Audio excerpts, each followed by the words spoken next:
Assalamualaikum warahmatullahi wabarakatuh.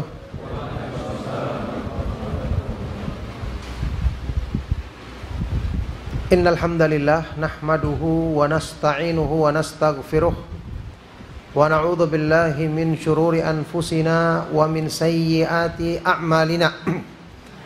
May yahdihillahu fala mudilla lahu wa may yudlil fala hadiyalah. Wa asyhadu an la ilaha illallah wahdahu la syarika lah wa asyhadu anna Muhammadan abduhu wa rasuluh. Ya ayyuhalladzina amanu taqullaha haqqa tuqatih wa la tamutunna illa wa antum muslimun. Ya ayyuhan nasu taqu rabbakumul ladzi khalaqakum min nafsin wahidah wa khalaqa minha zawjaha wa batha minhuma rijalan katsiran wa nisaa'a wattaqullaha alladzi tasaaluna bihi wal arham innallaha kana 'alaikum raqiba. Ya ayyuhalladzina amanu taqullaha wa qulu qawlan sadida yuslih lakum a'malakum wa yaghfir lakum dhunubakum wa may yuti'illaha wa rasulahu faqad faza fawzan 'azima. Allahumma salli wa sallim wa barik ala nabiyyina Muhammadin wa ala alihi wa sahbihi wa man tabi'ahum bi ihsanin ila yaumiddin, amma ba'du. Alhamdulillah, ma'asyiral ikhwah wal akhwat fid din rahimakumullah. Alhamdulillah, kita bersyukur kepada Allah Subhanahu wa taala yang senantiasa melimpahkan banyak kebaikan, melimpahkan rahmatnya, melimpahkan kemudahan dalam urusan-urusan dunia dan agama kita. Segala puji bagi Allah Subhanahu wa taala yang memudahkan kita untuk selalu menuntut ilmu, untuk selalu mensyukuri nikmatnya, untuk selalu mengusahakan sebab-sebab yang semakin menyempurnakan rahmat dan limpahan karunia-Nya kepada kita semua. Alhamdulillah, di malam hari ini kita bertemu di Masjid Nasrus Sunnah dalam rangka mengkaji tema tentang menjadi muslim yang ideal.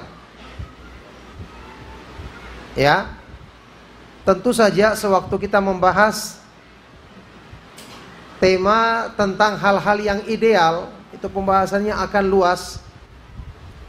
Tapi kita akan memfokuskan kepada masalah bagaimana berupaya menjadi seorang muslim yang sesuai dengan apa yang diperintahkan oleh Allah Subhanahu wa taala dan Rasul-Nya sallallahu alaihi wasallam berdasarkan ayat-ayat Al-Qur'an dan hadis-hadis yang sahih dari Rasulullah sallallahu alaihi wa alihi wasallam. Ikhwan dan akhwat fid din rahimakumullah. Kita ketahui bersama,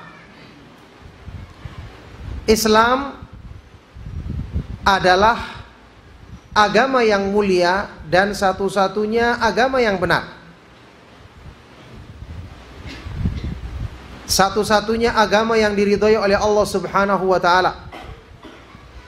Inna ad-dina 'indallahi al-Islam. Sesungguhnya agama yang diridhai di sisi Allah Subhanahu wa taala adalah hanyalah Islam. Wa may yabtaghi ghairal islami dinan fala yuqbala minhu wa huwa fil akhirati minal khasirin. Barang siapa yang mencari agama selain Islam, maka tidak akan diterima darinya. Dan di akhirat nanti dia termasuk orang-orang yang merugi. Masya Allah, ya, sebuah kitab kecil tapi sangat bermanfaat yang ditulis oleh ulama kita, Al-Mujaddid Al-Imam Al-Syekh Muhammad bin Abdul Wahhab rahimahullah ta'ala, yang berjudul Fadlul Islam, keutamaan Islam. Kitab yang sangat bermanfaat untuk dikaji. Dan mungkin antum juga sudah mengkajinya atau sementara mengkajinya. Yang jelas agama Islam ini benar-benar karunia Allah Subhanahu wa taala yang paling indah yang dilimpahkan kepada kita. Dan menjadi seorang muslim yang ideal, ya, sebagaimana yang kita ketahui bersama, generasi pertama umat Islam ini adalah yaitu para sahabat radhiyallahu taala anhum ajma'in, adalah teladan yang sempurna dalam Islam yang ideal. Yang tentu kita berusaha untuk mengikuti petunjuk mereka, karena kita tahu di akhir zaman tidak akan ada seorang pun yang diterima oleh Allah Subhanahu wa taala kecuali yang mengikuti jalan para sahabat dengan baik, dengan benar. Wasabiqunal awwaluna minal muhajirin wal ansari walladzina tabauhum bi ihsan. Ya. Tinggal ini kesempatan kita. Orang-orang yang pertama dan terdahulu masuk Islam dari kalangan siapa? Sahabat, muhajirin dan ansar. Setelah itu siapa? Walladzina tabauhum bi ihsan. Ini harus orang-orang yang mengikuti jalan mereka dengan baik. Jadi tidak bisa kita bermanhaj salaf itu setengah-setengah. Harus ittiba bi ihsan. Ini baru radhiyallahu anhum wa radu'an. Makanya selalu kalau antum belajar kitab-kitab akidah, kitab-kitab yang muat prinsip dasar akidah Ahlus Sunnah wal Jamaah, benar-benar akan diterangkan manhaj salaf itu, metode pemahaman sahabat itu lengkap dan menyeluruh. Ya, tidak seperti ucapan orang-orang aqlaniyun, orang-orang Mu'tazilah yang mengatakan, oh kita mengambil, mereka mengatakan apa? Manhaj salaf itu aslam, tetapi manhaj khalaf itu a'lam wa ahkam. Apa artinya? Yani Ahlus Sunnah wal Jamaah itu cuma selamat, akidahnya saja yang benar. Tapi nanti masalah dakwah, masalah menerapkan hikmah, kita ambil orang-orang yang belakangan. Ini pernyataan yang sangat batil. Allah mensyaratkan supaya mendapat keridhaannya harus menjadi orang-orang walladzina tabauhum bi ihsan, mengikuti mereka dengan baik, yakni mengambil dari mereka semua akidahnya. Kita yakin ya, akidah yang diajarkan oleh Rasulullah SAW kepada para sahabat inilah yang paling selamat, itu pasti. Kemudian dari segi a'lam, segi ilmiah, segi ilmu, subhanallah, apakah mungkin dikatakan orang-orang belakangan lebih ilmiah hanya karena penjelasan yang panjang lebar tapi tanpa dalil? Tidak mungkin. Ilmiah itu adalah yang sesuai dengan dalil Al-Quran dan Sunnah Rasulullah SAW dengan nukilan dari penjelasan para sahabat radhiyallahu taala anhum ajma'in. Juga paling hikmah ketika kita berdakwah mengikuti Al-Quran dan Sunnah dengan pemahaman para sahabat. Ini yang paling hikmah, paling bisa diterima di masyarakat. Ya, kalau terjadi ada sebagian masyarakat yang menolak, itu kesalahan kita dalam mempraktekkan manhaj salaf ini. Yakni maksudnya, kalau kita ingin membicarakan pemahaman Islam yang ideal, kita harus mengambil agama ini secara keseluruhan. Makanya ada perintah dalam Al-Quran kan, di surat Al-Baqarah, perintah untuk masuk Islam secara kafah. Ya, Allah Subhanahu wa taala berfirman, ya ayyuhalladzina amanu dkhulu fis-silmi kaffatan wa la tattabi'u khutuwatis syaitan innahu lakum aduwwum mubin. Ini sudah gambaran Islam yang ideal ya, seperti ini. Wahai orang-orang yang beriman, masuklah kamu ke dalam Islam secara kafah. Apa artinya kafah? Keseluruhan atau menyeluruh atau totalitas, begitu ya. Jazakallahu khairan.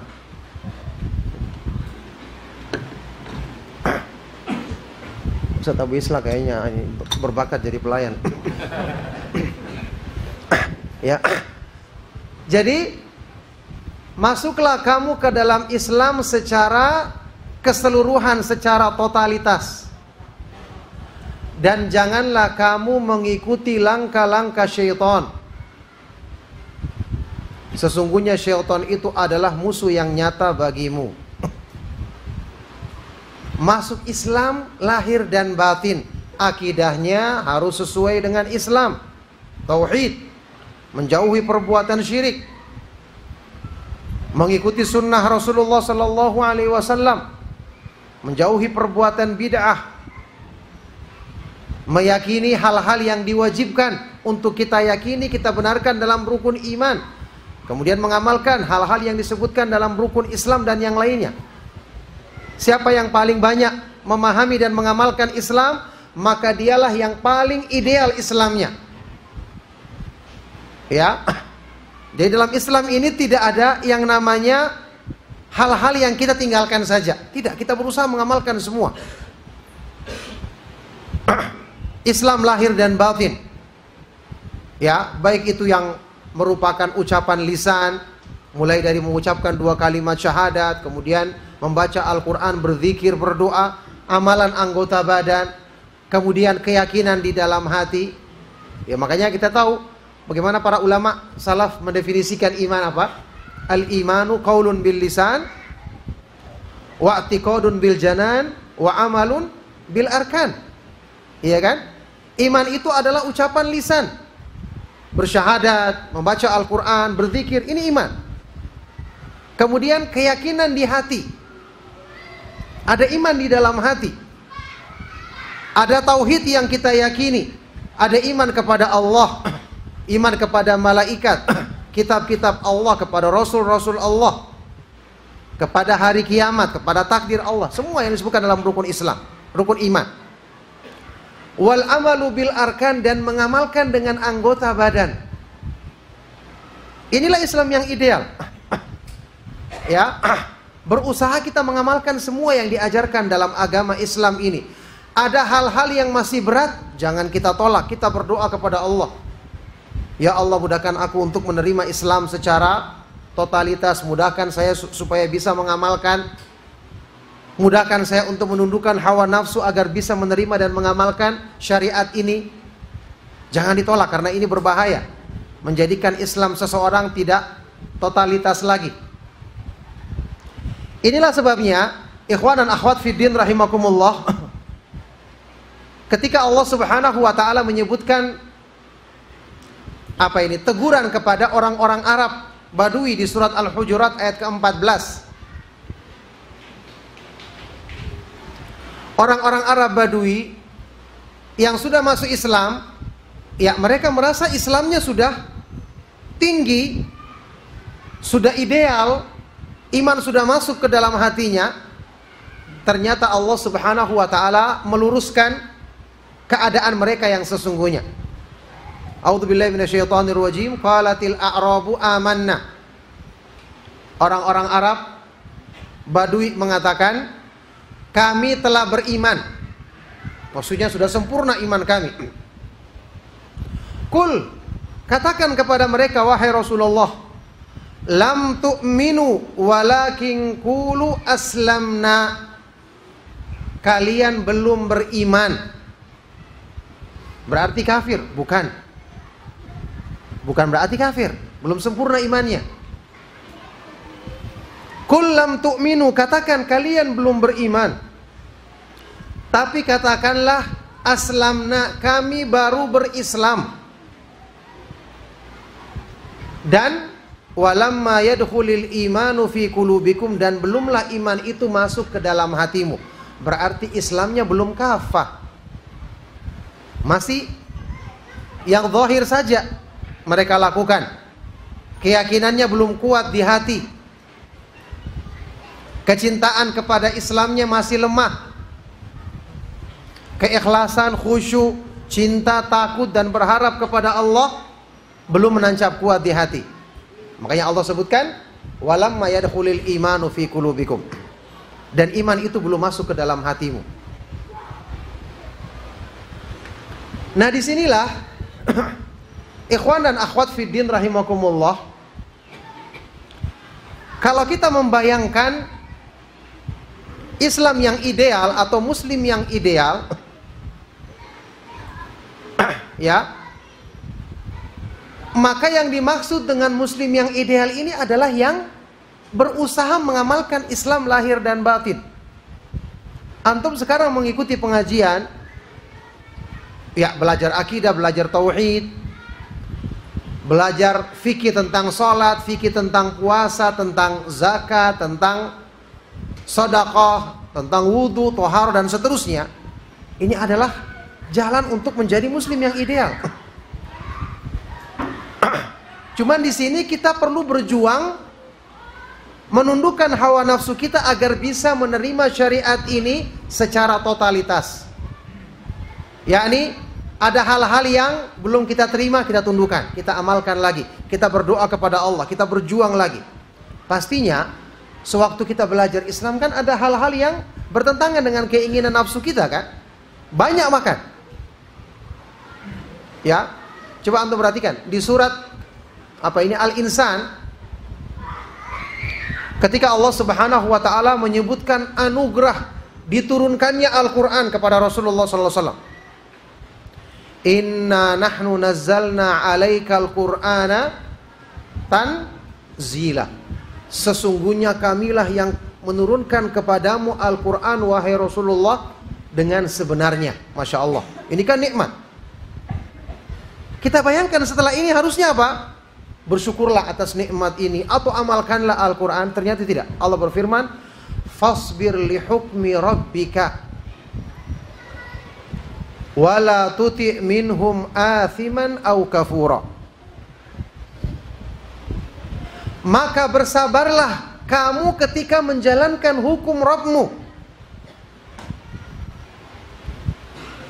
Yakni ternyata ketika diturunkan Al-Quran, yang ini adalah karunia Allah yang paling besar bagi manusia, mukjizat terbesar Rasulullah sallallahu alaihi wasallam, nikmat terbesar bagi semua umat manusia.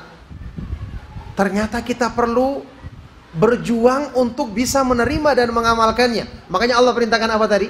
Fasbir, bersabarlah dalam menjalankan hukum-hukum Rabbmu. Itu artinya apa?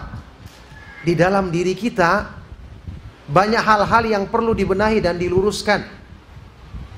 Di dalam keinginan kita, ambisi kita, cita-cita kita, banyak yang bertentangan dengan hukum-hukum Allah. Sehingga kita harus bersabar, meluruskan keinginan kita ini, menundukkan hawa nafsu kita ini, agar bisa selaras dengan petunjuk Al-Quran. Jadi menjadi muslim yang ideal ya seperti ini memang. Antum belajar, berusaha lagi mengamalkan. Kita mengkaji, ada dalil, ternyata pendapat kita lemah, tinggalkan pendapat kita, ambil dalil. Itulah Islam yang ideal. Ya, jadi tidak jauh-jauh kita bayangkan, oh Islam yang ideal itu sepertinya orangnya seperti ini. Tidak, dialah yang mungkin orangnya tidak dikenal, mungkin orangnya bukanlah yang menonjol, punya popularitas, mungkin orangnya tersembunyi, tapi dia bisa mengamalkan Islam, dia bersabar menghadapi hukum Allah. Ya, Imam Ibnu Qayyim rahimahullah ta'ala pernah menyebutkan, kenapa kita harus bersabar menghadapi hukum Allah? Kata beliau, li'anna ahkamar Rabbi subhanahu kathiran ma ya'ti ala khilafi aghradin nas. Karena hukum-hukum yang Allah turunkan kepada manusia itu banyak menyelisihi keinginan-keinginan pribadi atau nafsu manusia. Makanya dalam berislam kita harus tunduk. Nah, di sini kenapa Islam disebut dengan Islam? Disinilah kita tahu kenapa para ulama mendefinisikan Islam sesuai dengan namanya aslama. Diambil dari kata-kata al-istislam. Apa artinya Islam? Tunduk, pasrah. Itulah Islam.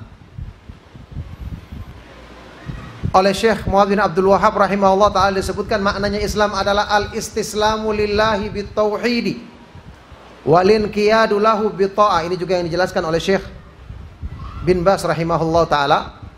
Makna Islam Al-istislam, tunduk kepada Allah dengan mentauhidkannya. Wal-inqiyad, mengikatkan diri kepada Allah dengan mentaatinya, menjalankan perintah-perintahnya, menjauhi larangan-larangannya. Jadi ada kepasrahan. Ada perasaan saya butuh kepada Islam, saya harus menyesuaikan lahir dan batinku untuk mengikuti Islam. Jadi kalau ada keinginan yang menyimpang atau menyelisih dari Islam, harus saya arahkan, bahkan paksa diriku untuk mengikuti petunjuk Islam. Itulah Islam. Wal bara'atu minasyirki wa ahli, ditambahkan oleh beliau, berlepas diri dari perbuatan syirik dan orang-orang yang melakukannya. Dengan pengertian Islam seperti ini antum tahu, makanya semua agama yang dibawa oleh para nabi dan para rasul yang lalu adalah sama, Islam. Millata abikum Ibrahim huwa sammakumul muslimina min qabl. Dialah Allah yang menamakan kamu muslimin sejak dulu. Semua agama para nabi, karena semua agamanya tauhid. Semua agamanya mengajak untuk tunduk, pasrah kepada perintah dan larangan Allah. Ya, di dalam surat Al-Baqarah ketika Allah Subhanahu wa taala menjelaskan tentang ucapan Nabi Yakub ketika menasihati anak-anaknya, di dalam surat Al-Baqarah ayat 133, Am kuntum syuhada'a idh hadara Ya'qubal mautu idh qala li banihi ma ta'buduna min ba'di qalu na'budu ilahaka wa ilaha abaika Ibrahima wa Ismaila wa Ishaqa ilaha wahida wa nahnu lahu muslimun. Apakah kalian hadir ketika Nabi Yakub alaihissalatu wassalam saat-saat menjelang kematiannya, ketika dia berkata kepada anak-anaknya, Masya Allah, ini wasiat yang terindah. Ketika anak-anak kita akan meninggal, kita tinggalkan wasiat, tanyakan apa yang dia akan sembah sepeninggal kita. Bukan tanyakan nanti bagaimana kamu hidup, nanti makan apa. Ya, wasiat tentang agamanya, yang paling penting bahkan dalam agamanya. Ketika dia berkata kepada anaknya, Ma ta'buduna min ba'di, apa yang akan kalian sembah sepeninggalku nanti? Maka anak-anaknya menjawab, qalu na'budu, kami akan menyembah sembahanmu Allah Subhanahu wa taala, yang disembah olehmu dan oleh ayah-ayahmu sebelumnya, yaitu Nabi Ibrahim alaihissalatu wassalam, Nabi Ismail alaihissalam, Ishaq, sebagai sembahan yang satu, dan nahnu lahu muslimun, dan kami hanya berislam kepadanya. Ini agama yang dibawa oleh para nabi semua sama, agama Islam. Jadi ikhwan dan akhwat fiddin rahimakumullah, ketika kita ingin menjadi muslim yang ideal, yang kita harus lakukan, ya, setelah kita belajar, kita semangat mengikuti kajian, kita perlu lakukan tahapan selanjutnya. Kita mengoreksi diri kita, sudah sejauh mana ilmu yang kita pelajari sudah kita praktekkan, sudah sebesar apa ilmu yang kita kaji, memperbaiki lahir dan batin kita, meluruskan akidah kita, membenarkan keyakinan kita, menundukkan hawa nafsu kita di jalan Allah Subhanahu wa taala. Karena kita harus ingat, ya, manusia punya tabiat nafsu yang selalu memerintahkan kepada keburukan. Ini kita bawa nafsu ini. Innan nafsa la'ammaratun bisu'i illa ma rahima rabbi. Nafsu selalu memerintahkan kepada keburukan kecuali yang dirahmati oleh Allah Subhanahu wa taala. Ini yang menghalangi kita bisa mengamalkan Islam dengan ideal. Makanya Rasulullah SAW di mukadimah khutbatul hajah, yang ini sering disampaikan oleh para ustadz kita, menyebutkan tentang nafsu. Wa na'udzu billahi min syururi anfusina wa min sayyiati a'malina. Kita berlindung kepada Allah dari keburukan jiwa-jiwa kita. Karena jiwa ini tidak bisa dipotong kemudian dibuang. Dia harus ada sama kita, terus mengikuti kita. Kita berlindung kepada Allah dari keburukan jiwa-jiwa kita dan kejelekan amal-amal perbuatan kita. Nah, sampai dalam urusan agama, kalau antum tidak koreksi, nafsu ini berbahaya. Dia akan membawa kita untuk memilih-milih dalam urusan agama. Jadi bukan agama yang mengarahkan kita, tapi nafsu ini yang memilih-milih, mengarahkan kita untuk ini kayaknya baik, menguntungkan, pilih.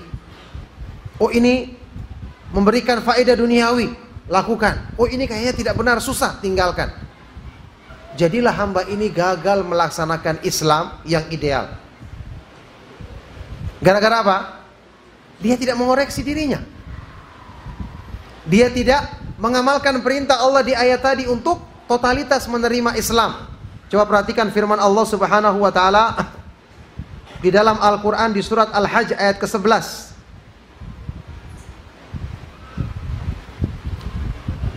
Wa minan nasi, Allah Subhanahu wa taala berfirman, wa minan nasi may ya'budullaha ala harfin fa in asabahu khairun itma'anna bihi wa in asabathu fitnatun inqalaba ala wajhihi khasirad dunya wal akhirata dzalika huwal khusranul mubin.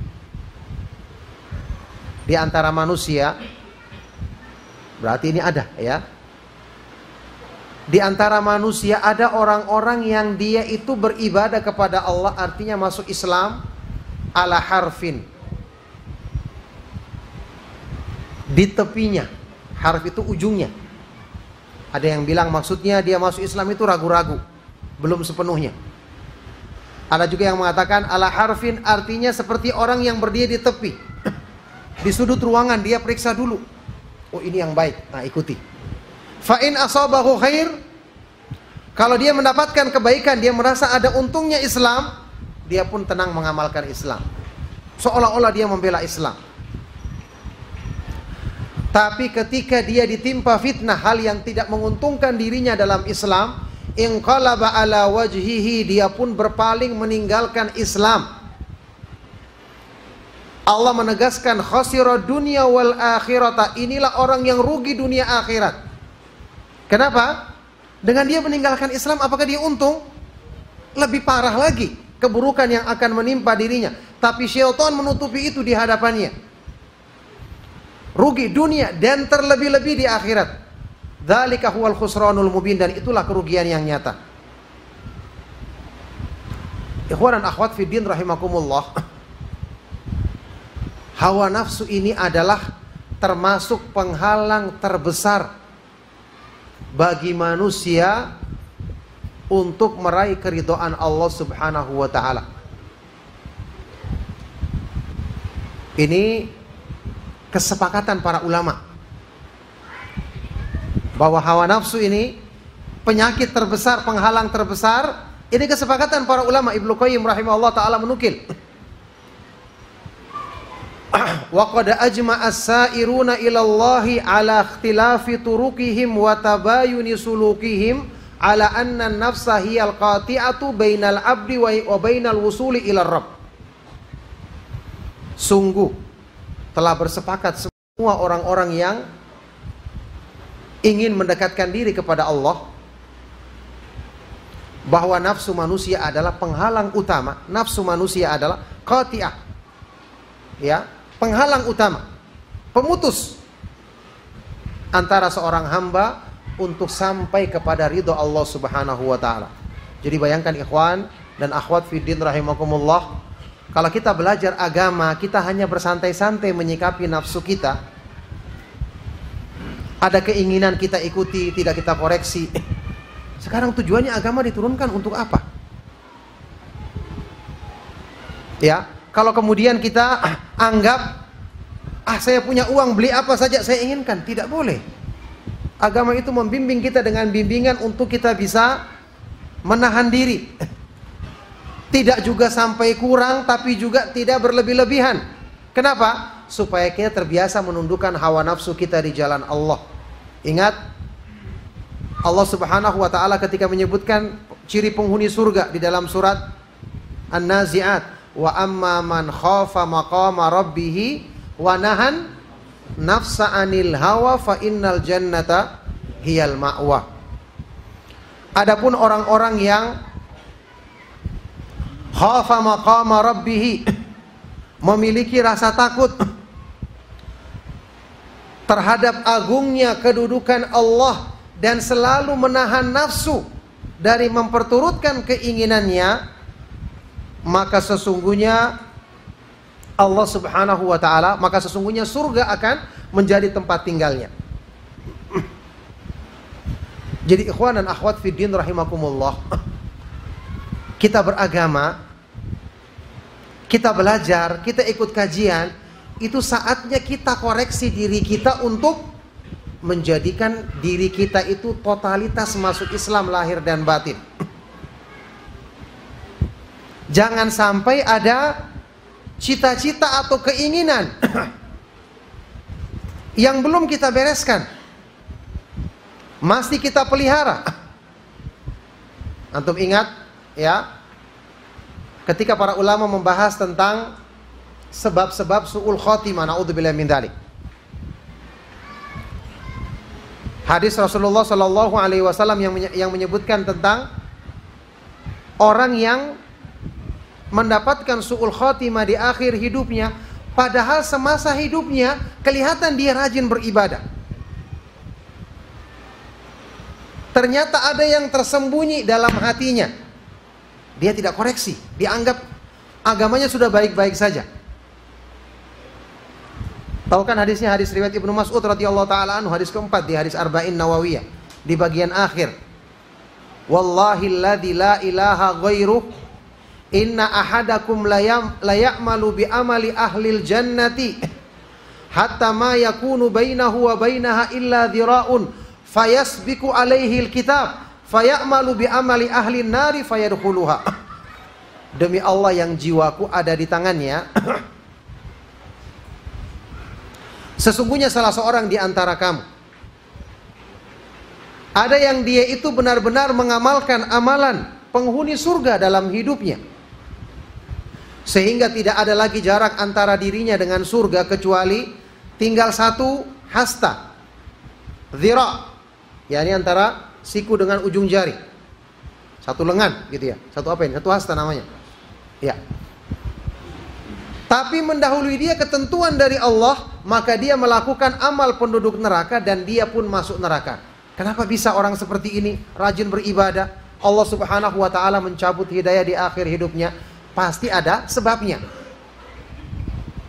Iya kan? Tidak mungkin Allah orang baik-baik saja kemudian langsung disesatkan, kan tidak mungkin kan? Allah justru akan menjaga dia harusnya. Orang itu kalau baik, ya Allah berikan terus kebaikan. Hal jazaul ihsani illal ihsan. Apakah balasan kebaikan selain kebaikan juga? Tidak ada balasan kebaikan selain kebaikan. Tapi orang ini melakukan satu sebab. Coba antum baca keterangan para ulama. Apa kira-kira sebabnya? Kalau dalam kitab Jami'ul Ulumi wal Hikam, Imam Ibn Rajab menyebutkan sebabnya itu kembali kepada masalah hatinya. Ada yang tersembunyi, keinginannya, cita-citanya yang dia belum luruskan sesuai dengan Islam. Ini bahaya. Apa dalil yang beliau bawakan? Beliau membawakan riwayat lain yang semakna dengan hadis ini, supaya nanti hadis ini saling menafsirkan. Bunyinya seperti ini. Rasulullah SAW bersabda, Inna rajula la ya'malu bi amali ahlil jannati fima yabdu linnasi wa huwa min ahlin nar. Sesungguhnya seseorang, dia itu mengamalkan amalan penghuni surga berdasarkan yang tampak di mata manusia. Ada tambahan seperti itu dalam riwayat lain. Dengan apa yang tampak di mata manusia, kata Imam Ibn Rajab rahimahullah ta'ala, ini menunjukkan di dalam batinnya ada yang tersembunyi keburukan, orang tidak lihat. Orang menganggap, wah dia hebat, dia rajin beribadah, dia ini penghuni surga. Ternyata yang tersembunyi ini yang kemudian keluar. Makanya inilah bahayanya bid'ah, bahaya syubhat, bahayanya ada keinginan-keinginan yang kita pendam, yang tidak kita segera luruskan dengan petunjuk Islam. Kalau Islam kita totalitas memperbaiki lahir dan batin kita, tidak mungkin orang yang seperti ini mendapatkan su'ul khotimah. Su'ul khotimah itu hanya menimpa orang yang ada hal-hal yang tersembunyi tadi, baik itu bid'ah, syubhat, atau fitnah syahwat, keinginan, cita-citanya yang masih belum terpenuhi, yang menyimpang dari Islam. Imam Abdul Haq Al-Ishbili rahimahullah ta'ala pernah mengatakan, wa'lam anna su'al khatimah a'adhanallahu minhu la yakunu liman istaqama zahiruhu wa saluha batinuhu. Ketahuilah yang namanya su'ul khatimah, menutup hidup dengan keburukan, ya, mati dengan keburukan, semoga Allah melindungi kita darinya, tidak mungkin menimpa orang yang istaqama zahiruhu, lurus amalan anggota badannya, disertai dengan kesolehan dalam batinnya. Ini Islam yang ideal. Islam yang ideal itu dijamin oleh Allah Subhanahu wa ta'ala, dia akan selalu terjaga sampai dia mati. Makanya ini yang saya katakan tadi, kalau kita ingin berislam dengan ideal, kita harus selalu mengoreksi amalan-amalan yang tersembunyi dalam hati kita. Cinta kepada Allah, takut, berharap kepada Allah, ridho terhadap segala ketentuannya. Masya Allah. Bagaimana kita mengoreksinya? Selalu berdoa kepada Allah. Semakin kita mengenal kemahaindahan nama-nama Allah, kemahasempurnaan sifat-sifatnya, supaya hilang segala keraguan ini. Apalagi yang berhubungan dengan masalah keyakinan terhadap Allah, ya. Termasuk hal-hal yang rukun iman lainnya, masalah malaikat, masalah hari kiamat, iman kepada rasul-rasul, kitab-kitab Allah. Kita harus pelajari dengan benar semua ini, agar hilang keraguan-raguan di hati kita. Ada sebagian perkara agama belum kita bisa terima, jangan dibiarkan. Bahaya ini kalau menjadi penyakit hati yang tersembunyi. Ya, sekarang kan sebagian dari kita ada perkara-perkara agama yang belum bisa kita terima. Kenapa harus begitu? Kenapa harus seperti ini ketentuannya?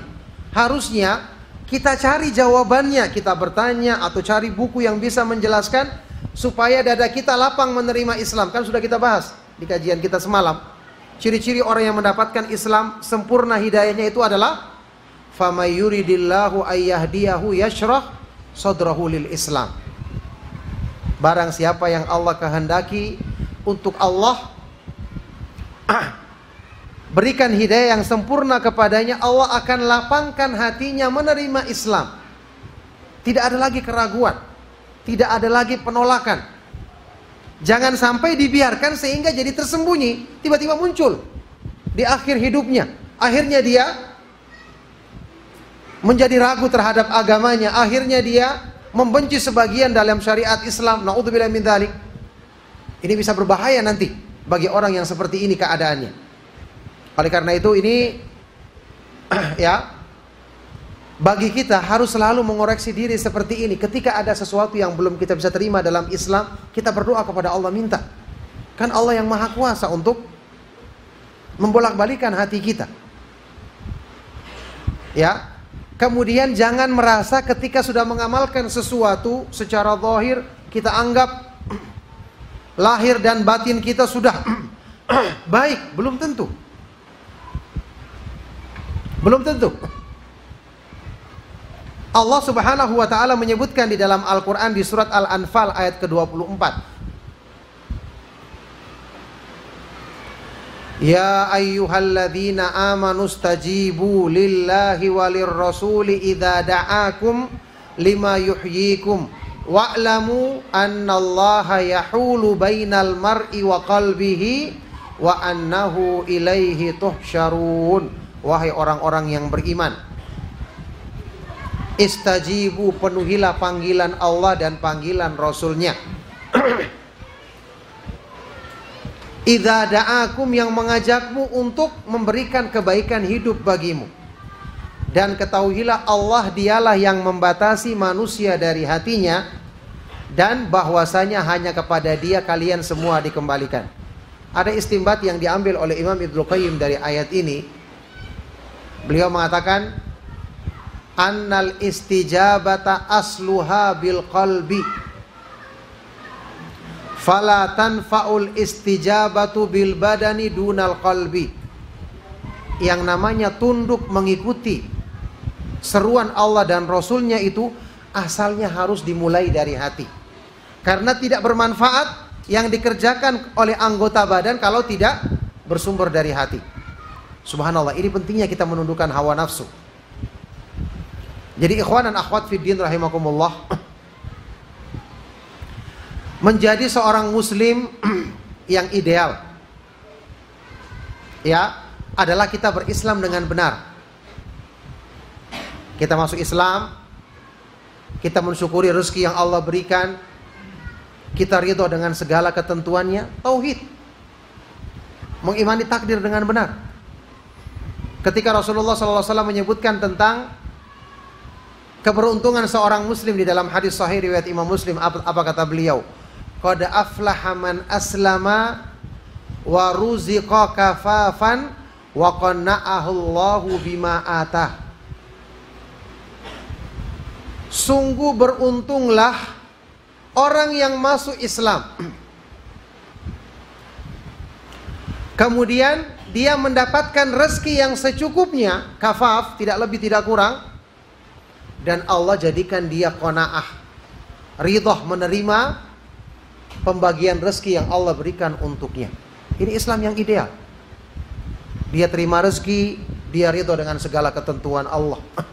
Ya, ada orang yang berislam cita-citanya ingin lebih dalam segi hartanya, dia tidak ridho. Berarti ini belum berislam batinnya. Tidak semua yang kita sukai itu baik.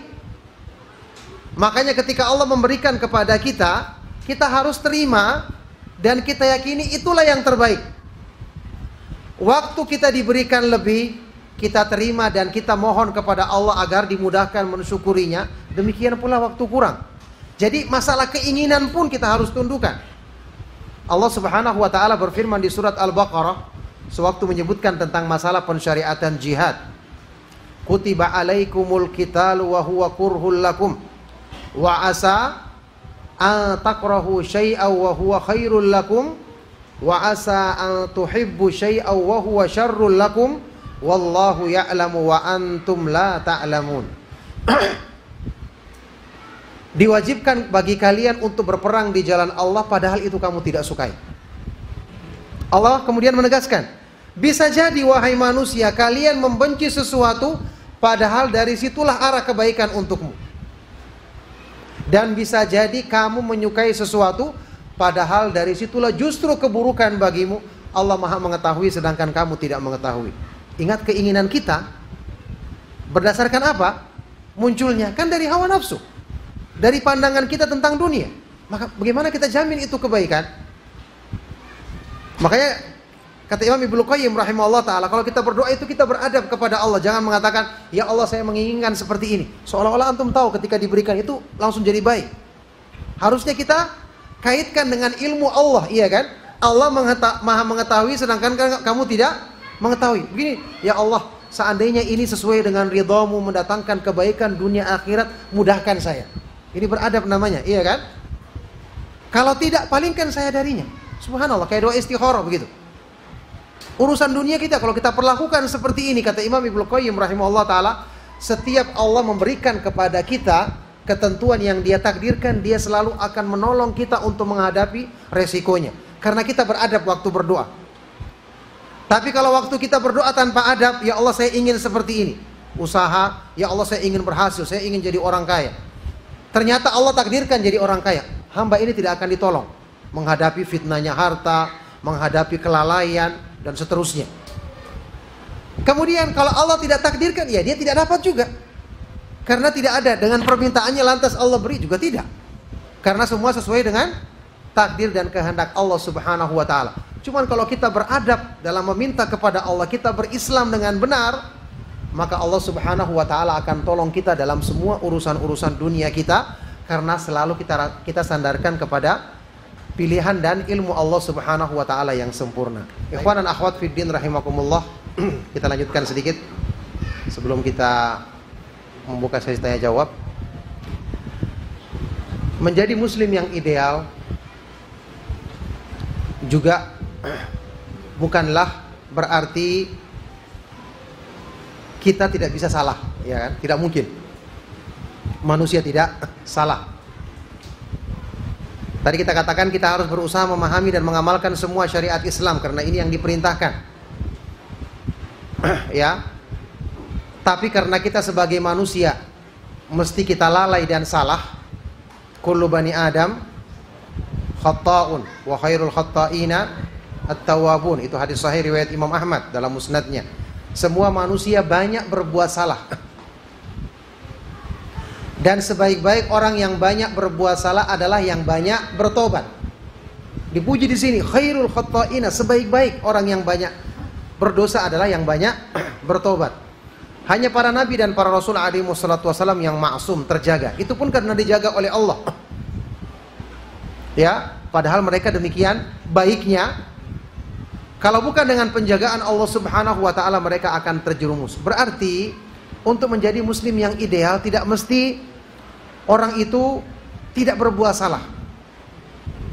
Orang yang bertakwa saja bisa berbuat salah, bahkan termasuk dosa besar. Yang penting setelah itu dia menyesali, dia kembali kepada Allah. Ya, dia mengetahui dia memiliki Rabb yang mengampuni dosa. Kan disebutkan dalam hadis yang sahih kan, ketika seorang hamba berkali-kali berbuat salah, dia bertobat lagi, bersalah, bertobat lagi, maka Allah berfirman, alima abdi anna lahu rabban yaghfirudz dzunub. Hambaku mengetahui bahwa dia memiliki Rabb yang mengampuni dosa. Subhanallah.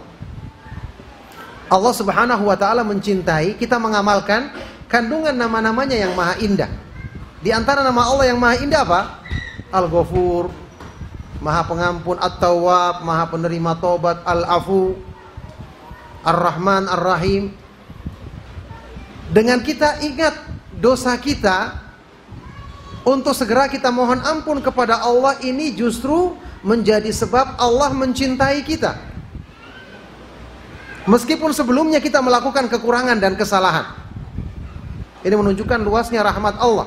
Beda dengan manusia. Orang kalau sudah salah di kalangan manusia, kalaupun kita maafkan tidak akan seperti semula. Tapi Allah Subhanahu wa taala karena rahmatnya sempurna, pemaafannya sempurna, hamba yang berdosa dan bertobat dengan sungguh-sungguh justru Allah mencintainya. Justru Allah mencintainya. Makanya Allah Subhanahu wa taala di dalam Al-Quran ya, menggandengkan namanya Al-Ghafur dengan Al-Wadud. Wa huwal ghafuru Al-Wadud. Di surat apa itu? Al-Buruj. Dan dialah Allah yang maha pengampun lagi maha mencintai hamba-hambanya. Al-Wadud artinya Allah mencintai hamba-hamba yang beriman dan mereka mencintai Allah. Penggabungan dua nama ini ya menunjukkan faedah bahwa Allah Subhanahu wa taala ketika seorang hamba itu bertobat dengan sungguh-sungguh, Allah bukan hanya menerima, menghapuskan dosa-dosanya, Allah Subhanahu wa taala juga akan memilih hamba ini sebagai kekasihnya. At-taibu habibullah, kata Imam Ibnu Qayyim rahimahullah taala. Orang yang bertobat dengan sungguh-sungguh dia adalah kekasih Allah Subhanahu wa taala. Jadi bayangkan ini luasnya rahmat Allah. Makanya kemauan kita untuk bertobat, mengakui kesalahan, ini justru menunjukkan sifat seorang muslim yang ideal. Saya katakan tadi, banyak masalah-masalah agama yang belum kita ketahui. Yang sudah kita ketahui banyak yang belum kita amalkan. Banyak yang masih kita kurang. Jangan kita berusaha untuk membenci hal tersebut. Kita dengar ada orang yang rajin sholat malam, kita katakan, ini berlebih-lebihan. Subhanallah. Kalau kita kurang, mengaku saja. Berdoa kepada Allah agar Mudahkan untuk bisa mengamalkan kebaikan tersebut. Harusnya seperti itu. Ya. Sampai pun ada hal-hal yang kelihatan kita berat menerimanya, kita mohon ampun kepada Allah. Kita kembali kepada Allah Subhanahu wa ta'ala dan berdoa agar dimudahkan bisa mengamalkannya. Makanya ada sebuah kisah yang ini Masya Allah, kisah ini setiap kali kita baca, kita renungkan. Hadis yang terkenal sebenarnya dalam Sahih Muslim. Anak sendiri ketika menyebutkan kisah ini selalu merasa terharu. Para sahabat radhiyallahu ta'ala anhum ajma'in, benar-benar Islam mereka itu Islam yang ideal sesungguhnya dalam semua masalah. Sampai pun dalam ada perkara-perkara yang misalnya ya secara logika mereka susah untuk menerimanya, tapi ketundukan mereka terhadap agama ini, istislam mereka benar-benar sempurna, maka mereka tetap tunduk sampai pun perkara itu mungkin secara akal belum bisa diterima. Subhanallah. Makanya waktu disifati oleh Ibnu Mas'ud radhiyallahu taala anhu, kenapa para sahabat dipilih untuk menjadi sahabat Nabi SAW? Pasti mereka punya keistimewaan kan? Di antaranya adalah fa innahum abarru hadhil ummati quluban wa a'maquha ilman wa aqalluha takallufan. Karena mereka yang paling bersih hatinya di antara umat ini, paling dalam ilmunya, dan paling sedikit merasa terbebani dengan Islam. Mereka tidak menganggap Islam ini itu beban. Kalau ada yang susah, mereka anggap dirinya yang salah. Subhanallah, ini ketundukan yang sempurna. Nah, kisah ini disebutkan di dalam hadis riwayat Imam Muslim dari Abu Hurairah radhiyallahu taala anhu. Mungkin antum pernah dengar kisah sehubungan dengan sebab turunnya 3 ayat terakhir di surat Al-Baqarah. Mulai dari firman Allah Subhanahu wa taala, "Lillahi ma fis samawati wa ma fil ard wa in tubdu ma fi anfusikum aw tukhfuhu yuhasibukum bihillah fayaghfiru liman yasha'u wa yu'adzibu man yasha' wallahu ala kulli syai'in qadir."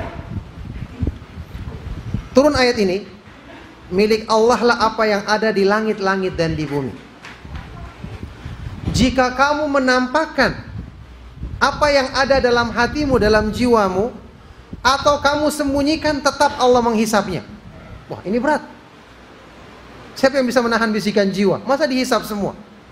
Maka Allah mengampuni siapa yang dikehendakinya dan mengadab siapa yang dikehendakinya. Dan Allah Maha Kuasa atas segala sesuatu. Ini tidak bisa. Kalau kita disuruh menghisap anggota badan kita bisa. Sekarang bisikan syaitan siapa yang bisa menjaga? Kalau dia bisik-bisik di hati kita, kan tidak ada yang bisa. Ini berat. Akhirnya ketika turun ayat ini, para sahabat datang kepada Nabi SAW. Mereka menghadap beliau di Masjid Nabawi. Mereka duduk ya di atas lutut mereka dan berkata, "Ya Rasulullah, kullifna bi a'malin nutikuha." Ya Allah, ya Rasulullah, selama ini kita selalu dibebani mengamalkan amalan-amalan yang kita bisa kerjakan. Salat, as-salah, as-siyam, al-jihad, sedekah. Wasadaqah, ya, berjihad kita juga bisa laksanakan. Wa qad unzilat 'alaika hadhil ayah. Dan ayat ini telah turun kepadamu wahai Rasulullah, dan kami tidak mampu. Karena bisikan jiwa kita juga dihisap, bisa diadab oleh Allah. Ini kan sepintas kalau antum bayangkan ayat ini, Allah menurunkan sesuatu yang tidak masuk akal untuk diterima manusia. Itu pikiran kita. Tapi dengan iman kita, kita akan mengatakan apa? Ah, tidak mungkin. Allah kan Maha Pengasih lagi Maha Penyayang. Allah Maha sempurna karunia-Nya, Maha sempurna kebaikan-kebaikannya, menginginkan kemudahan dalam urusan agamanya. Ya, pasti iman kita yang lebih kuat. Kalau kita punya Islam yang benar, kita akan memenangkan iman kita di atas pemikiran akal kita yang mungkin keliru. Yani sekarang pemikiran akal pasti benarnya atau mungkin keliru? Mungkin keliru. Adapun kalau Islam pasti benarnya. Ketika mereka menyampaikan ini, apa kata Rasulullah SAW? Aturiduna antakulu kama qala ahlul kitabaini min qablikum sami'na wa asayna. Apakah kalian ingin mengatakan seperti pernyataan ahlul kitab sebelummu? Ya, orang-orang Bani Israel yang ketika turun perintah Allah, apa kata mereka? Sami'na wa asayna. Kami dengar dan kami tidak taat. Kami dengar dan kami durhaka. Ini mengejek kan? Bal qulu, tapi ucapkanlah sami'na wa ata'na ghufranaka rabbana wa ilaikal masir. Kami dengar ya Allah dan kami taat. Kami mohon pengampunanmu atas kekurangan kami dan hanya kepadamu lah kami semua dikembalikan. Ada yang tidak mampu, sudah minta kepada Allah pengampunan. Mendengar ini para sahabat tidak berpikir lagi, bagaimana nanti kalau ayat ini kita melanggar. Mereka langsung ikut. Qulu, katakanlah, mereka langsung katakan sami'na wa ata'na ghufranaka rabbana wa ilaikal masir. Ini para sahabat serentak mengucapkannya. Benar-benar mereka menjadikan akalnya tunduk di bawah ketentuan perintah Allah dan Rasulnya. Inilah Islam yang ideal, istislam, tunduk dan pasrah. Kata rawi hadis ini Abu Hurairah radhiyallahu taala anhu, falamma tara'ahal qaum wa dhallat biha alsinatuhum. Setelah mereka mengucapkan ini, berulang-ulang mereka ucapkan, semua mengucapkannya, Allah berikan jalan keluar. Turun ayat berikutnya memuji mereka. Apa itu?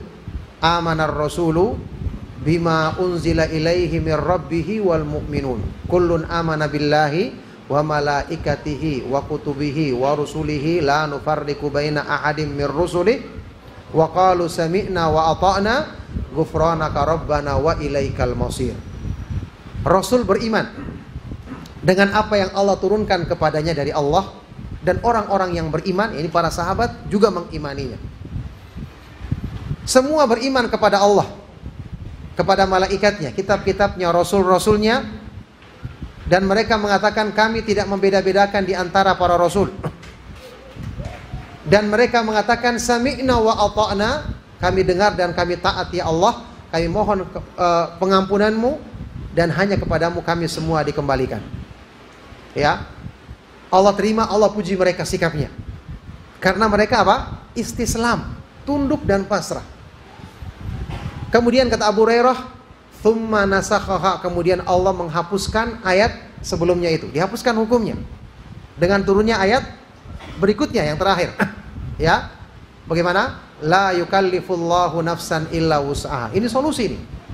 Allah tidak membebani manusia kecuali sesuai dengan kesanggupannya. Maka ayat yang dua ayat sebelumnya ini terhapuskan.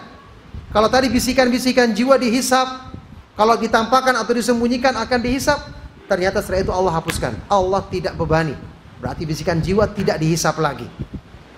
Yang penting jangan kita keluarkan dalam bentuk ucapan atau perbuatan. Ya, ini kan ada hadisnya dalam Sahih Muslim. Rasulullah SAW bersabda, innallaha tajawaza li ummati amma haddathat bihi anfusuha ma lam tatakallam bihi au ta'mal bihi.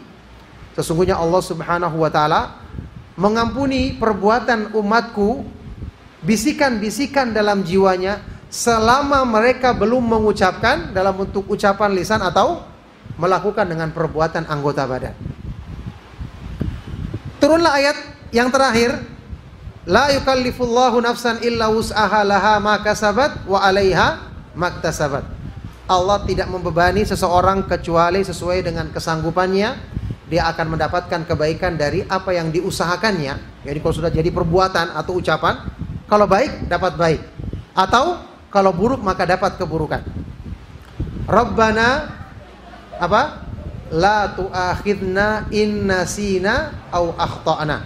Mereka berdoa, wahai Rabb kami, janganlah engkau mengadab kami kalau kami lupa atau kami tidak sengaja. Allah mengatakan na'am, ya aku kabulkan. Dikabulkan semua permintaan dalam doa di akhir ayat ini, di akhir surat ini. Rabbana wala tahmil alaina isran kama hamaltahu alal ladzina min qablina. Wahai Rabb kami, janganlah engkau bebankan kepada kami beban yang berat sebagaimana yang dibebankan kepada umat-umat sebelum kita. Umat sebelum kita, bisikan jiwanya mereka dihisap. Ini keringanan bagi umat Islam. Dengan sebab apa? Dengan sebab ketundukan para sahabat dalam menerima ayat Al-Quran tadi. Rabbana wala tuhammilna ma la taqata lana bih. Wahai Rabb kami, janganlah engkau memikulkan kepada kami sesuatu yang kami tidak sanggup untuk memikulnya. Wa'fu anna waghfir lana warhamna anta maulana fansurna 'alal qaumil kafirin. Ya Allah, maafkanlah kami, ampunilah dosa-dosa kami, rahmatilah kami, engkau adalah pelindung kami, maka tolonglah kami menghadapi orang-orang kafir. Masya Allah, ketika turun ayat-ayat ini, doa ini, Allah mengatakan ajal, ya aku kabulkan, naam aku kabulkan, dikabulkan semua.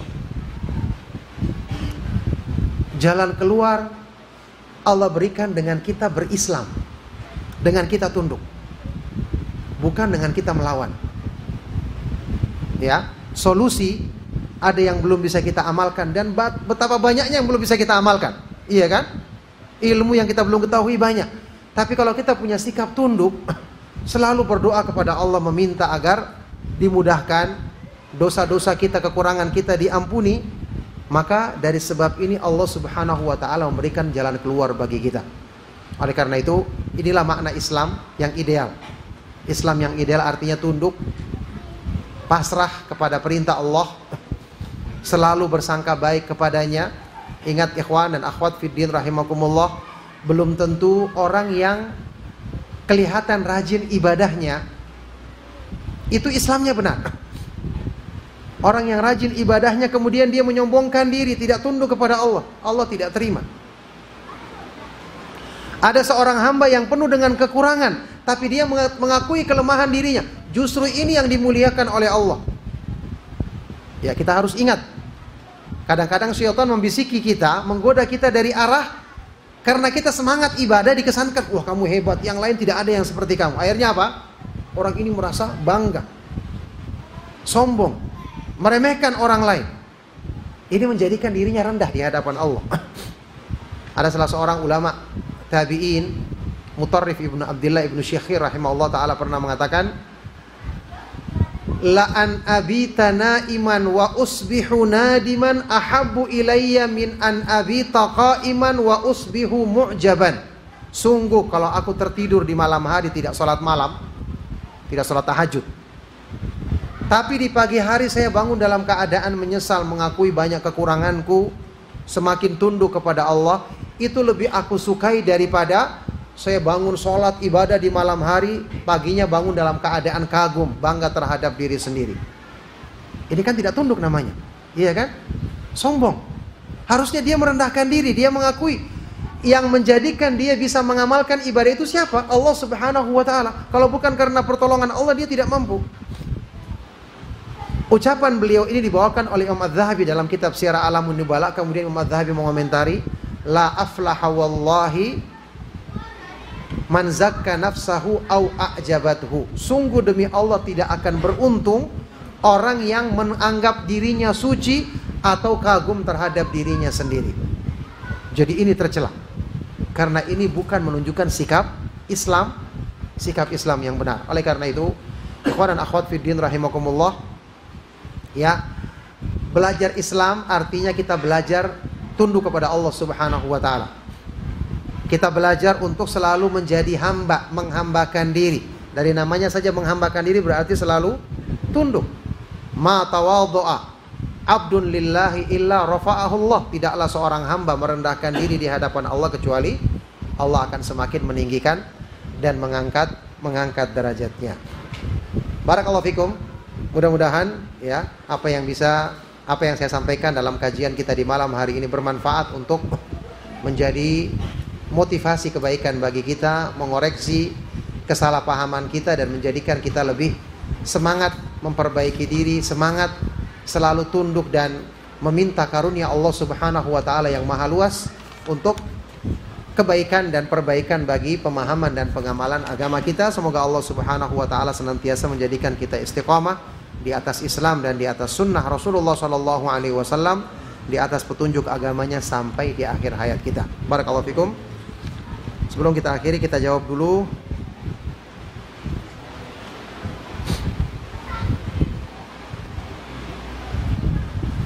Ada pertanyaan mau tanya Ustadz, gimana sikap seorang muslim yang ideal di tengah ahlul bid'ah karena kita minoritas?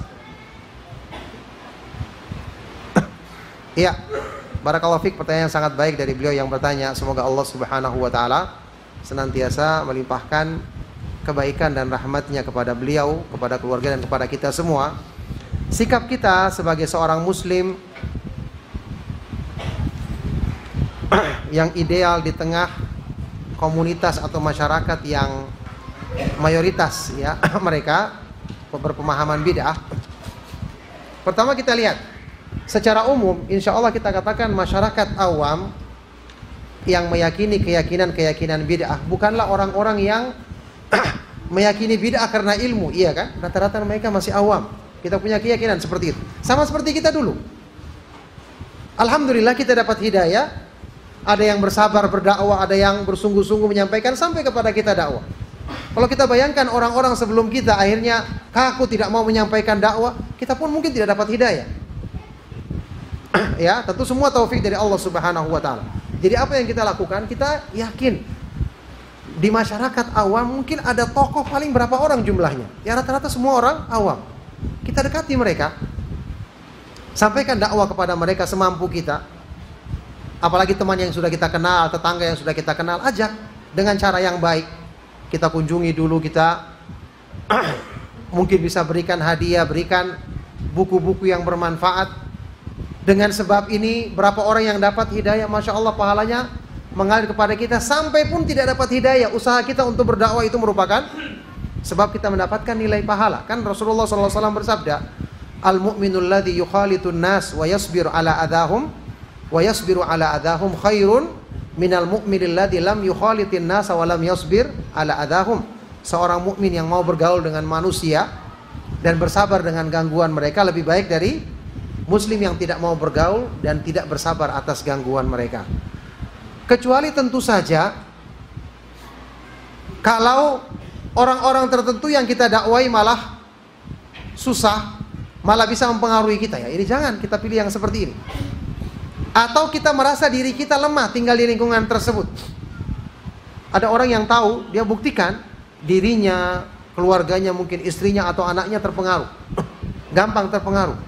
Kita katakan yang seperti ini lebih bagus dia memilih lingkungan yang baik. Kalau perlu dia berhijrah. Ya, kalaupun dia tidak bisa dapatkan lingkungan yang sempurna, paling tidak lebih minim keburukannya dibandingkan lingkungan yang pertama. Itu kan hijrah. Di antara makna hijrah. Ya, kalau tidak bisa semua ditinggalkan, maka paling tidak yang lebih mendingan dibandingkan yang pertama. Nanti ketika dia butuh ada keluarganya di tempat yang lama, dia datang sekali-sekali berdakwah kepada mereka. Setelah itu pulang lagi ke lingkungannya yang baik. Boleh seperti itu. Tapi kalau dia bisa memberikan pengaruh kebaikan di lingkungan tersebut, maka dia lakukan. Dan dengan sebab ini Allah Subhanahu wa taala insya Allah akan menjadikan sebab kebaikan tersebar di lingkungan tersebut. Nah, setelah kita belajar Islam ini dan ingin mengamalkannya, tapi di lingkungan kita dimusuhi dan dikucilkan karena tidak ikut tahlilan atau kegiatan tidak ada syariatnya. Apa sikap kita? Ya jangankan kita, para nabi dan para rasul diganggu. Apa kata Waraqah ibnu Naufal kepada Nabi SAW ketika pertama kali beliau datang bertanya setelah mendapatkan wahyu di Gua Hira, lam ya'ti ma ja'a ahadun atau lam ya'ti ahadun bimithli ma ji'ta bihi illa udhiya. Tidak ada seorang pun yang membawa petunjuk seperti petunjuk yang engkau bawa, wahai Muhammad SAW, kecuali dia akan disakiti. Ini para nabi, semua disakiti di jalan Allah, apalagi kita. Maka kita tidak mencari permusuhan, tapi itu sudah risikonya. Makanya kita hadapi dengan baik. Kalau masyarakat mengucilkan kita, jangan jawab dengan sikap yang sama. Tetap kita berlaku baik, tetap kita ucapkan salam. Ada hadiah kita berikan kepada mereka, ada kebaikan kita lakukan semampu kita. Ya, kita tidak diperintahkan untuk membalas keburukan dengan keburukan. Iya kan, yang diperintahkan apa? Idfa billati Iya ahsan, balaslah dengan cara yang lebih baik. Itu yang kita berusaha lakukan, dan Allah Subhanahu wa taala akan memudahkan balasan kebaikan sesuai dengan kesungguhan kita dalam mengamalkan agamanya. Apakah kita bila berbuat ikhlas berarti tidak boleh marah-marah?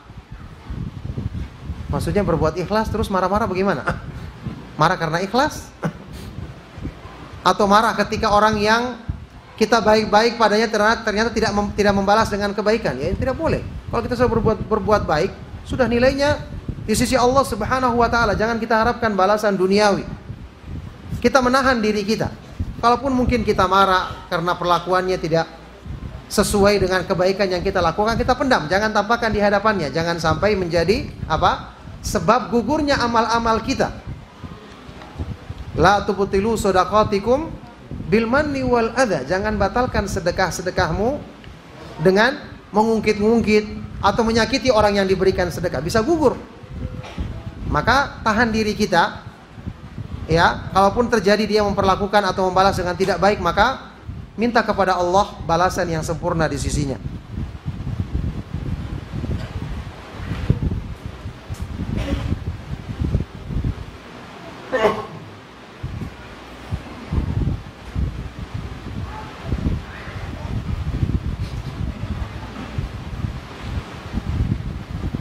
Ada pertanyaan dalam bahasa Arab?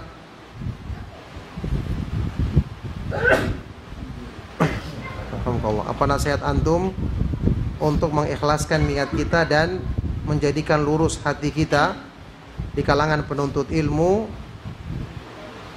dan mempraktekannya ketika terjadi musibah? Ya, pelajaran yang paling bermanfaat untuk menumbuhkan iman adalah mengenal nama-nama Allah Subhanahu wa taala yang maha indah dan sifat-sifatnya yang maha sempurna. Orang yang mengenal Allah, dia akan selalu bersangka baik kepada Allah. Dia akan selalu bersandar kepada Allah, dia akan mencintai Allah, selalu takut dan berharap kepadanya. Maka tidak ada yang lebih indah dalam upaya untuk perbaikan iman kita melebihi dari mengenal Allah Subhanahu wa taala dengan nama-namanya yang maha indah dan sifat-sifatnya yang maha sempurna. Kata Imam Ibnu Qayyim rahimahullah taala, akmalun nasi ubudiyatan al-muta'abbidu lillahi bijami'il asma'i was sifat allati yattali'u 'alaiha al-bashar. Orang yang paling sempurna ibadahnya kepada Allah adalah yang beribadah kepada Allah dengan memahami kandungan nama-nama dan sifat-sifatnya. Ini yang paling sempurna. Oleh karena itu, buku yang ditulis oleh Syekh Abdul Razak yang diterjemahkan Fiqh Asma'il Husna ini termasuk buku yang sangat indah untuk kita baca kalau kita ingin menjadikan iman kita baik, menjadikan Islam kita ideal, ya. Maka yang berhubungan dengan tadi menerima ketentuan Allah, mengikhlaskan niat, semua adalah buah indah dan buah yang paling manis dari kita mengenal Allah Subhanahu wa taala dengan nama-namanya yang maha indah dan sifat-sifatnya yang maha tinggi. Nah, barakallahu fikum, cukup sampai di sini insyaallah kajian kita di malam hari ini.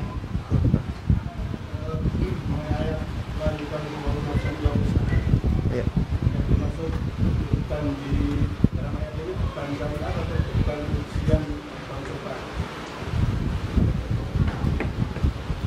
Ya, barakallahu fikum.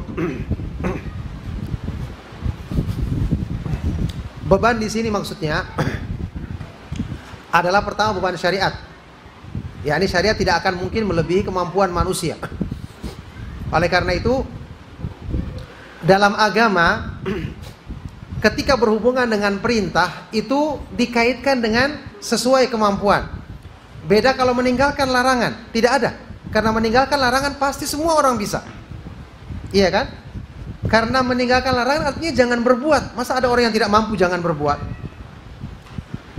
Rasulullah SAW dalam hadis riwayat Bukhari dan Muslim pernah bersabda, ma nahaitukum an syai'in fajtanibuh wa ma amartukum bi syai'in fa'tu minhu mastata'tum. Idza nahaitukum an syai'in fajtanibuh. Kalau aku melarang kalian melakukan sesuatu, tinggalkanlah. Jadi semua orang mampu. Tapi jika aku memerintahkan kalian melakukan sesuatu, maka lakukanlah sesuai kesanggupanmu. Ya kan? Namanya orang beribadah kadang-kadang tidak mampu. Makanya orang sholat berdiri tidak mampu, maka suruh duduk. Tapi kalau meninggalkan larangan, semua orang mampu. Karena sekedar tidak berbuat. Ya, ada orang mengatakan saya tidak bisa meninggalkan perbuatan misalnya minum khamr. Mana tidak bisa? Minum khamr kan butuh antum pergi dulu, pergi beli, kemudian membuka dan seterusnya, keluarkan uang. Kalau tetap tinggal di rumah, masa tidak mampu? Caranya supaya tidak lakukan adalah menetap di rumah, kunci pintu agar tidak keluar membelinya, kan begitu? Maka itu hukum asalnya. Tapi ini juga berlaku untuk hal-hal yang lain, termasuk masalah musibah misalnya. Tidak mungkin Allah Subhanahu wa taala memberikan musibah yang melebihi dari kesanggupan kita. Kan kita tahu Allah Subhanahu wa taala Maha adil, iya kan? Maha sempurna hukum dan hikmahnya. Semua sifat-sifat kesempurnaannya menunjukkan Allah Subhanahu wa taala tidak mungkin menimpakan kepada hambanya sesuatu yang di luar kesanggupan hamba tersebut. Nah, baik, cukup sampai di sini insyaallah. Mohon maaf atas segala yang salah dan kurang. Kita akhiri. Sallallahu wasallam wa barak ala nabiyyina Muhammad wa ala alihi wa sahbihi ajma'in. Walhamdulillahi rabbil alamin. Subhanakallahumma wa bihamdika asyhadu an la ilaha illa anta astaghfiruka wa atubu ilaik. Wassalamualaikum warahmatullahi wabarakatuh.